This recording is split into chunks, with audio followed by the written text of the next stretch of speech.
નમસ્તે બાળ મિત્રો. નમસ્તે. ધોરણ 6 ની અંદર આપણે આગળના પ્રકરણમાં આપણે શીખી ગયા કે 2 અંકની 3 અંકની 4 અંકની જે વિવિધ પ્રકારની સંખ્યાઓ છે એ સંખ્યાઓની અદલાબદલી કરવી, એના દ્વારા નવી સંખ્યાઓ કઈ બની શકે, સંખ્યા જે છે એના સ્થાનના આધારે એમનું સ્થાન કિંમતના આધારે આપણે સંખ્યાનું વિસ્તરણ પણ શીખ્યા. પછી આપણે આગળ જોઈએ તો અલગ અલગ પ્રકારની જે સંખ્યાઓ છે એને કોષ્ટકની અંદર આપણે એકમ, દશક, 100, 1000, 10,000 એ પ્રકારે કોષ્ટકમાં આપણે જોઈએ. તો એમાં આપણને સંખ્યા જે આપેલી છે એકમના સ્થાન ઉપર શું લખેલું છે તો કે 1, દશક 3, 100 2, 1000 7, 10,000માં 6, લાખના સ્થાન ઉપર 5, 10 લાખ 9 અને કરોડમાં 8. 10 કરોડમાં શું લખેલું છે? ડેશ. કારણ કે 10 કરોડની સંખ્યા આમાં આપણે કોષ્ટકમાં મૂકવાની નથી, કારણ કે સંખ્યા ત્યાં છે નહીં. હવે આપણે બીજી સંખ્યા જોઈએ, એને કોષ્ટકમાં કઈ રીતે ફેરવીશું આપણે જોઈએ. કોણ દર્શાવશે? બોલો. 3 એકમ, 4 દશક, 5 100, 2000, 1 10,000, 4 લાખ, 8 10 લાખ, કરોડ 7, 10 કરોડ 5. સરસ. આમાં 10 કરોડની સ્થાન ઉપર 5 આવ્યું છે, એટલે આપણે 5 ને 10 કરોડના સ્થાન ઉપર મૂક્યું. હવે બીજી સંખ્યા જોઈએ આપણે આગળ.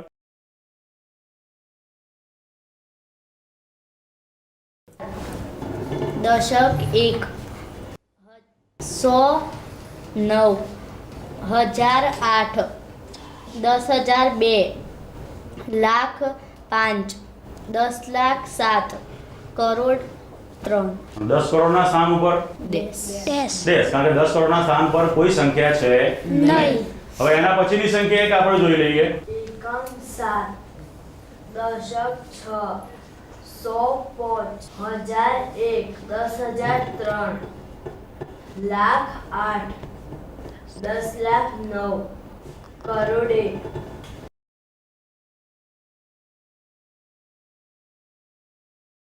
આમાં પણ 10 કરોડના સ્થાન ઉપર કોઈ સંખ્યા છે નહીં. હવે આ બધી જ જે સંખ્યાઓ જે 2, 3, 4, 5 એમ અલગ અલગ અંકોની સંખ્યા બનીને જેમ મોટી સંખ્યાઓ બનતી જાય છે, તો હવે આ જે મોટી સંખ્યાઓ જ્યારે બને છે તો એ સરળતાથી આપણે વાંચવા જઈએ તો એ સરળતાથી આપણે થોડુંક એકમ, દશક એમ વાંચવા જવું પડે છે. પણ એની જગ્યાએ જો આપણે કોઈ વિરામનો ઉપયોગ કરીએ તો એના દ્વારા આપણે સરળતાથી એને શીખી શકીએ છીએ. હવે આ જે અલ્પવિરામ પદ્ધતિ જે છે એ આપણા ભારત દેશની અંદર જે અલ્પવિરામની પદ્ધતિ છે એ જોઈએ આપણે કે એમાં અલ્પવિરામ કઈ કઈ જગ્યાએ આવે છે અથવા અલ્પવિરામ ક્યાં ક્યાં મૂકવામાં આવે છે. સ્ક્રીન ઉપર જોઈએ. અલ્પવિરામનો ઉપયોગ ભારતીય પદ્ધતિમાં કઈ રીતે કરવામાં આવે છે. કોઈ પણ સંખ્યા આપણને આપેલી હોય તો એમાં એકમ, દશક, 100 એમ 3 અંકો પછી મૂકવામાં આવે છે. એ જ રીતે બીજો જે અલ્પવિરામ મૂકવામાં આવે એ 2 અંકો પછી મૂકવામાં આવે છે. તેના પછી અને ત્રીજો અલ્પવિરામ તેના પછીના 2 અંકો પછી મૂકવામાં આવે છે. એટલે આપણે જોઈએ કે પ્રથમ અલ્પવિરામ જમણેથી 3 અંકો પછી, પછીનો અલ્પવિરામ છે એ તેના પછીના 2 અંકો પછી, અને પછીનો જે અલ્પવિરામ છે એ ત્રીજો અલ્પવિરામ તેના પછીના 2 અંકો પછી. એ જ રીતે આગળ પછીનો અલ્પવિરામ પણ ક્યારે આવશે? એના પછીના 2 અંકો પછી. હવે આ જ પદ્ધતિ છે એમ આંતરરાષ્ટ્રીય પદ્ધતિ. એ આંતરરાષ્ટ્રીય પદ્ધતિની અંદર જે તે સંખ્યા આપણને આપેલી હોય સંખ્યાઓમાં જેમ ભારતીય પદ્ધતિમાં 3 અંકો પછી 2 અંકો પછી 2 અંકો એમ અલ્પવિરામ મૂકવામાં આવે છે, એમ આંતરરાષ્ટ્રીય પદ્ધતિની અંદર પ્રથમ 3 અંકો પછી અલ્પવિરામ મૂકવામાં આવે છે. ભારતીય પદ્ધતિમાં જેમ 2 અંકો પછી આવતું હતું એની જગ્યાએ આંતરરાષ્ટ્રીય પદ્ધતિમાં ફરીથી બીજા 3 અંકો પછી અલ્પવિરામ મૂકવામાં આવે છે, ફરીથી પાછા 3 અંકો પછી. એટલે એમાં જે 3 અંકો છે એના પછી અલ્પવિરામ મૂકવામાં આવે છે. સંખ્યાની દ્રષ્ટિએ જોઈએ કે એમાં આંતરરાષ્ટ્રીય પદ્ધતિ જે છે એમાં સંખ્યા આપણે જેમ એકમ, દશક, 100, 1000, 10,000 પછી આપણે આવે છે લાખ, પછી 10 લાખ. જ્યારે આંતરરાષ્ટ્રીય પદ્ધતિ છે તો એમાં આવે છે એકમ, પછી દશક, 100, 1000 અને પછી જો 1000 પછી કઈ સંખ્યા છે? આપણે અહીંયા શબ્દ મિલિયન છે. ભારતીય પદ્ધતિમાં કઈ સંખ્યા આવે છે? 10,000. જ્યારે અહીંયા શું આવે છે? મિલિયનનો ઉપયોગ થાય છે. એના પછી જોઈએ 1 મિલિયન એટલે શબ્દ વાપર્યો છે કે 1000 વખત 1000. ધારો કે તમને એમ કહું કે 1000 વખત, તો એને આપણે કહીશું 1 મિલિયન. એ જ રીતે 2 વખત હોય તો એને કહીશું આપણે 2 મિલિયન, 3 મિલિયન. આ પદ્ધતિમાં અલ્પવિરામ જમણી બાજુથી દર 3 અંકો, 3 અંક પછી અલ્પવિરામ, પછીનો અલ્પવિરામ એના પછીના 3 અંકો પછી, એના પછીનો અલ્પવિરામ એના પછીના 3 અંકો પછી, એમ વારા પરથી 3 અંકો પછી અલ્પવિરામ મૂકવામાં આવે છે. નેક્સ્ટ જોઈએ આપણે ભારતીય પદ્ધતિમાં 1 અબજ એને આપણે કહીએ છીએ 100 કરોડ. કેટલા કહીએ છીએ? 100 કરોડ. 100 કરોડ 1 બિલિયન. ધારો કે 200 હોય તો 2 billion. 300 crore 3 million. Billion. 400 crore 4 million. 5 અબજ 5 મિલિયન. 5 મિલિયન. કારણ કે 1 અબજ છે એ 1 અબજ બરાબર આવે છે 100 કરોડ. તો 1 અબજ 100 કરોડ 1 બિલિયન. તો 2 અબજ તો 200 કરોડ 2 બિલિયન. બરાબર. નેક્સ્ટ જોઈએ આપણે બંને પદ્ધતિમાં શું ફેરફાર થાય છે. અલ્પવિરામ મૂકવાના કારણે જે પણ ફેરફાર થાય છે એ આ પદ્ધતિમાં અને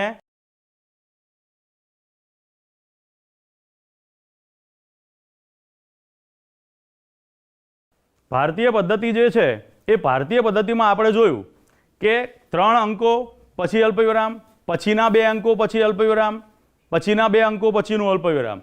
તો એ જ રીતે ભારતીય અંક પદ્ધતિ મુજબ આ ઉપરની સંખ્યા છે એમાં 127, પાછળના 3 અંકો કયા છે? 127. એના આગળ અલ્પવિરામ મૂક્યું. એની આગળ કયા સંખ્યા છે? 2 58. એની આગળ અલ્પવિરામ. પછી કઈ સંખ્યા પછી અલ્પવિરામ મૂક્યું છે? Last bench 84. સરસ. 58 ની પહેલા શું છે? 84. એટલે 2 અંકો આયા, એની આગળ અલ્પવિરામ અને એની આગળ બાકીના વધ્યા અંકો 2. એટલે એ કયા છે?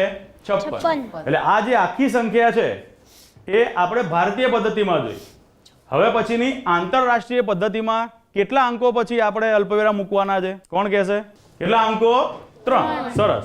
એટલે હવે 3 અંકો જે છે એ 3 અંકો પછી આપણે અલ્પવિરામ મૂકવાના છે.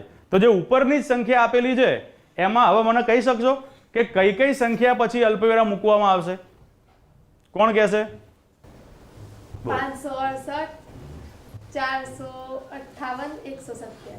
બરાબર. 568, 458 અને 127. ખરેખર આપણે કઈ બાજુથી જવાનું છે? જમણી. ભારતીય પદ્ધતિ મુજબ જતા હો તો એકમ, દશક, સો. પછી શું મૂકશું આપણે? અલ્પવિરામ. પછી કઈ સંખ્યા આવશે? 1000, 10000. પછી અલ્પવિરામ. પછી આવશે લાખ, 10 લાખ. પછી અલ્પવિરામ. પછી કરોડ, 10 કરોડ. પછી અલ્પવિરામ. પણ હવે આંતરરાષ્ટ્રીય પદ્ધતિ છે એની અંદર આપણે કઈ સ્થાન ઉપર આવશે? તો કે એકમ, દશક, સો. પછી આવશે અલ્પવિરામ. પછી 1000, 10000, લાખ. તો આ પદ્ધતિમાં જોઈએ આપણે અલ્પવિરામ તો કઈ રીતે આવશે? જો 7 એટલે 127 આગળ અલ્પવિરામ, એના પછી 458 ની આગળ અલ્પવિરામ અને એના પછી 568 ની આગળ અલ્પવિરામ. હવે આ જે સંખ્યા છે એ સંખ્યા ભારતીય પદ્ધતિ છે એના મુજબ કઈ રીતે બોલાશે? હવે જોયું આપણે અલ્પવિરામમાં ફેરફાર કર્યા છે એના લીધે સંખ્યાના બોલવામાં પણ ફેરફાર થશે કે નહીં થાય? થશે. તો ભારતીય પદ્ધતિમાં આને કઈ રીતે બોલાશે? કોણ કહેશે? બોલો. 56 કરોડ 84 લાખ 58,127. Very good. શું કહેવાશે એને? 56 કરોડ 84 લાખ 58,127. તો આંતરરાષ્ટ્રીય પદ્ધતિ જે છે એને આપણે કઈ રીતે દર્શાવીશું? તો એ જોઈએ આપણે એક વખત. તો આમાં આપણે કીધું હતું એ પ્રમાણે કે આગળનો જે શબ્દ છે એ 3 ના ખાનામાં આપણે અલગ પાડી દીધો છે. 3 અંકો પછી અલ્પવિરામ મૂકી આપણે એ વસ્તુ લખેલી છે. તો એની અંદર આપણે જોઈએ એ ભાગ જે છે એ મિલિયનમાં આવશે. એટલે કે 568 મિલિયન. શું બોલાશે એને? 568 મિલિયન. એના પછી આવે છે 458,000 અને એના પછી આવે છે 127. બરાબર. એટલે ઉપરની જે સંખ્યા છે એ વસ્તુ ભારતીય પદ્ધતિમાં કઈ રીતે વંચાય છે, આંતરરાષ્ટ્રીય પદ્ધતિમાં કઈ રીતે વંચાય છે, અને એનું લખાણ અલ્પવિરામ કઈ જગ્યાએ મૂકવા એના આધારે આવે છે. કે સંખ્યાને સરળતાથી જો આપણે વાંચવી હોય તો જે આપણે ભૂલ પડે છે ને કે ઘણી વખત સંખ્યાની પહેલા 0 આવે તો એ વખતે આપણે 0ના હિસાબે સંખ્યાને લખવામાં ભૂલ કરતા હોઈએ છીએ. એના માટે જે આપણને સંખ્યા આપેલી છે એ સંખ્યાના આપણે આપણી સરળતા ખાતર થોડાક ભાગ પાડી જોઈએ. અહીંયા જે આપણને સંખ્યા આપેલી છે એ ખરેખર સંખ્યા કઈ છે? 28,54,56,937. તો હવે એ સંખ્યાના આપણે ભાગ પાડ્યા તો એમાં તમે જોજો કરોડના સ્થાન ઉપર તમે કઈ સંખ્યા બોલ્યા? બોલો. 28. પછી લાખના સ્થાન ઉપર 54. પછી હજારના સ્થાન ઉપર 56. અને પાછી એક વસ્તુ અલગથી બોલ્યા. એ કઈ બોલ્યા તમે? 100ના સ્થાન ઉપર. 100નું સ્થાન છે ત્યાં તમે શું બોલ્યા છો? 900. અને પાછળના 2 અંક અલગ. એટલે આપણને અલ્પવિરામની અંદર જો આપણે એના ભાગ પાડીએ તો એ ભાગમાં આપણે બે સંખ્યાનું એક જોડકું લીધું. એક કરોડનું જોડકું, પછી લાખનું જોડકું, પછી હજારનું જોડકું, અને પછી 100, અને પછી લીધા આપણે પાછળના 2 અંક. એને આપણે અલગથી જોઈએ. જોડકા દેખાય છે આપણને? 100ના સ્થાન ઉપર શું છે અહીંયા? 9. પછી હજારના જોડકામાં શું છે? 56. લાખના જોડકામાં 54. અને કરોડના જોડકામાં 28. એટલે આપણે સંખ્યા બોલતી વખતે જો ભૂલ થતી હોય તો એ વખતે આપણે ફક્ત આ જોડકાને ધ્યાન રાખીશું અને પછી સંખ્યા બોલીશું. તો આ સંખ્યાના જોડકા આપણે અલગ અલગ લખ્યા છે. તો એમાં લાખના જોડકામાં આપણને મળ્યા છે 25. હજારના જોડકામાં કઈ સંખ્યા છે? 81. અને 100ના સ્થાનમાં કઈ સંખ્યા છે? 4. એટલે આજે આપણી સંખ્યા બને છે એ બને છે 25,81,479. જે પદ્ધતિ અને જે ભારતીય પદ્ધતિ છે એ ભારતીય પદ્ધતિની અંદર અલ્પવિરામનો કઈ રીતે ઉપયોગ કરવામાં આવે છે અને સંખ્યા કઈ રીતે બોલવામાં આવે છે એ પણ આપણે જોયું. આભાર બાળકો.